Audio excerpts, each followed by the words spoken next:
E esses novos conhecimentos é que, de fato, trarão a possibilidade real de desenvolvimento para aquela atividade que está em estudo. Então, se nós olharmos para isso, nós temos que ver que em estudos interdisciplinares não tem como trabalhar, e eu repito, sem a cooperação entre disciplinas. Portanto, ela exige olho no olho. As pessoas têm que se olhar nos olhos, têm que conversar, têm que saber se articular. Na multidisciplinaridade, você até pode trabalhar com inimigos. Aliás, a academia não tem esse tipo de problema, né? Não há vaidades, nenhum problema desse tipo, né? Mas, se por acaso acontecer, né, na multidisciplinaridade eu posso pegar um cara bom, não me dou muito bem com ele, mas eu quero o estudo dele porque eu respeito o trabalho dele. Então me traz aqui dentro. Então, isso dá para fazer na multidisciplinaridade. Na interdisciplinaridade é complicado, não dá. Por quê? Porque nós temos que dialogar, nós temos que nos reunir sistematicamente e não dá para ficar bloqueando os debates por problemas pessoais que existem entre as pessoas. Isso faz parte também da interdisciplinaridade, né? Então, nesse contexto, se nós temos isso com clareza, vamos dar uma olhadinha agora, por favor, na prática interdisciplinar. O que é que nós temos que nos debruçar sobre? E aqui começa a ter uma relação, às vezes, com os trabalhos de pós-graduação que vocês vão fazer, né? Ou já estão fazendo ou já estão terminando. Na prática interdisciplinar, os aspectos teóricos, eu nem estou mais relacionando eles, mas isso é uma coisa lógica, né? Dentro da academia ou dentro do conhecimento.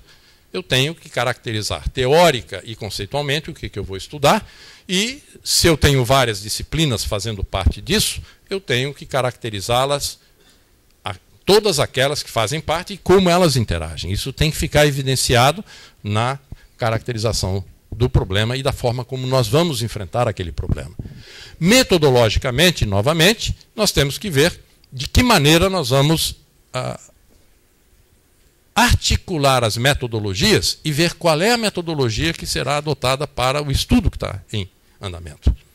E esse estudo, esta metodologia que vai ser utilizada, ou até às vezes várias metodologias poderão ser negociadas, elas precisam ser, como eu falei há pouco, negociadas. Uma vez que, se eu tenho a área de biologia, tem um método de trabalho próprio, a área de química tem um método de trabalho próprio, a área de sociologia tem o seu método de trabalho próprio, a área de agricultura ou agrária tem o seu método de trabalho próprio.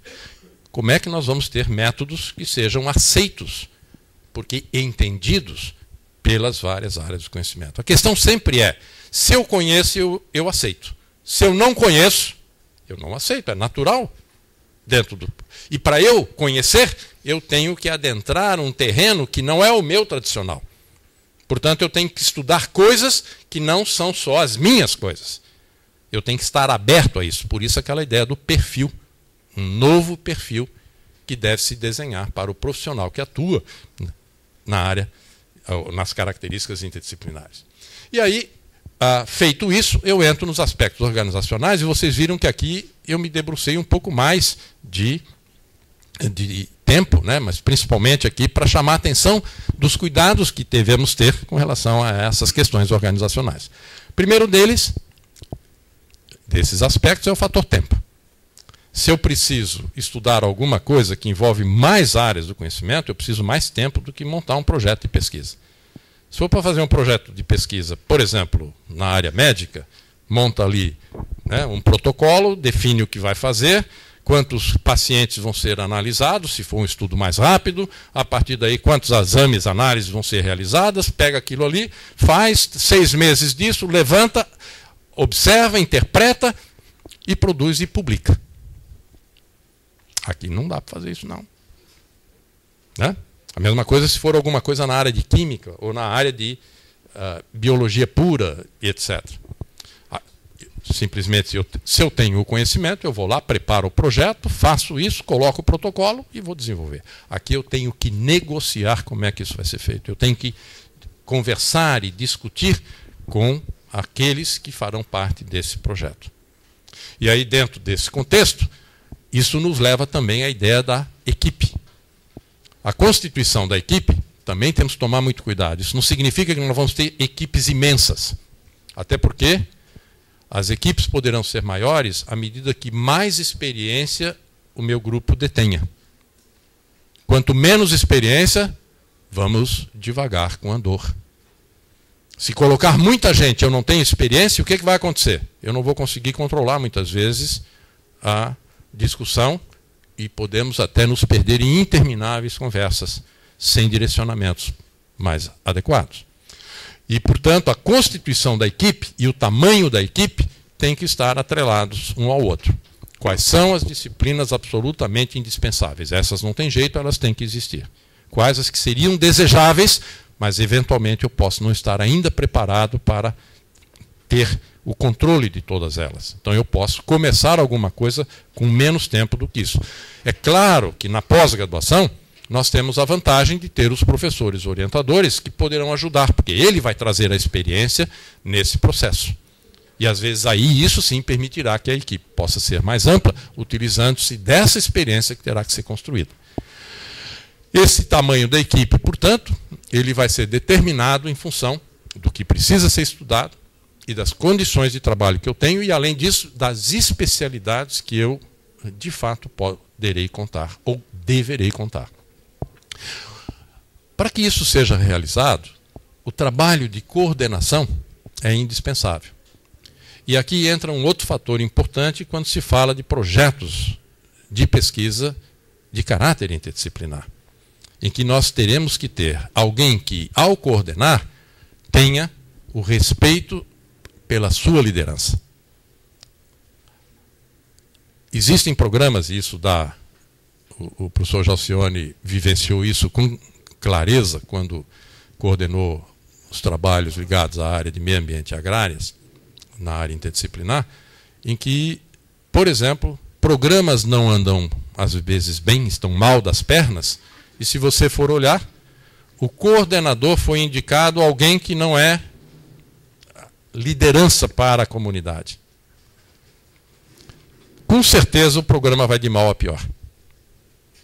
Por quê? Porque aqui nós temos novamente o quê? Várias áreas do conhecimento. Em cada área dessas tem as pessoas que são os especialistas dessas áreas. Todos eles, cada qual, num patamar igual ao da outra área. Quem é que vai liderar? Então, novamente, aqui é alguém que tem que ter a liderança aceita normalmente pelos pares. E ao ser aceita essa liderança pelos pares, mostra o respeito científico que existe e, portanto, a coordenação se dará em bases muito mais estruturadas. Nós estamos falando de coisas práticas aqui. Um programa que não tenha uma liderança na área e seja respeitado na área, é um programa fadado a ficar patinando e a ficar meio que com insucessos. Não avança. Uma área que tem coordenação colocada por lideranças respeitadas pelos pares, são programas que normalmente vão avançar com muita mais tranquilidade. E passam a se tornar referência, inclusive, enquanto resultados, né, de produção de conhecimento na área. A partir daí, a busca de uma linguagem comum. Essa linguagem, na realidade, é muito clara. Se eu tenho que me relacionar com várias áreas do conhecimento, eu tenho que entender o sociologuês, o economês, o engenheirês, o medequês, né? Eu tenho o quimiquês, o agronomês. Nós temos que nos lembrar que nós nos protegemos atrás da linguagem. Nas nossas áreas profissionais, nós somos e nadamos com tranquilidade nas nossas águas. Agora, na hora que eu começo a lidar com outros, que também nadam com tranquilidade nas suas águas, como é que nós vamos misturar isso agora? Portanto, eu tenho que entender o que ele está falando. E ele tem que entender o que eu estou falando. E para entender, eu tenho que ter incursões naquela área de conhecimento. Portanto, um aluno de pós-graduação, de um programa interdisciplinar, ele tem a obrigação de buscar ler, ter leituras sobre áreas do conhecimento que fazem parte do seu projeto, que não procuraria naturalmente. Mas se ele está trabalhando, ele tem que conhecer a linguagem, até para que possa haver esse diálogo mais fluido. E é interessante ver o quanto nós crescemos a partir do momento que nós conseguimos, de fato, dialogar com as várias áreas do conhecimento que compõem os projetos com os quais nós nos articulandos. E, a partir do momento que eu tenha condições de trabalhar gradualmente essa linguagem associada ao projeto, isso acaba resultando numa escrita interdisciplinar. E a escrita interdisciplinar ela é interessante. Ela é muito mais facilmente entendida pelo conjunto da sociedade do que uma escrita disciplinar. Então, o resultado de uma pesquisa interdisciplinar, para ser colocada para a sociedade vai entender muito mais rapidamente, porque nós já fizemos o esforço obrigatoriamente entre aqueles que compuseram a equipe para se entender. E aí, nesse aspecto, isso consegue atingir mais facilmente aquela comunidade. E é claro que é por conta disso, provavelmente, que muitas vezes trabalhos ligados a programas interdisciplinares cada vez mais vêm sendo aceitos nas revistas disciplinares. É muito interessante observar isso. Por quê? Porque ele consegue transmitir o que tem relação com a revista disciplinar, mas ele leva a algo diferente, que é a conexão daquilo com ou a sociedade ou os aspectos outros que estão sendo tratados naquele estudo. Dentro disso, portanto, vale a pena aqui destacar, o próximo, por favor, que a interdisciplinaridade é, portanto, uma necessidade das ciências modernas. Então isso aqui não é mais algo que você diga assim, seria interessante fazer desse jeito.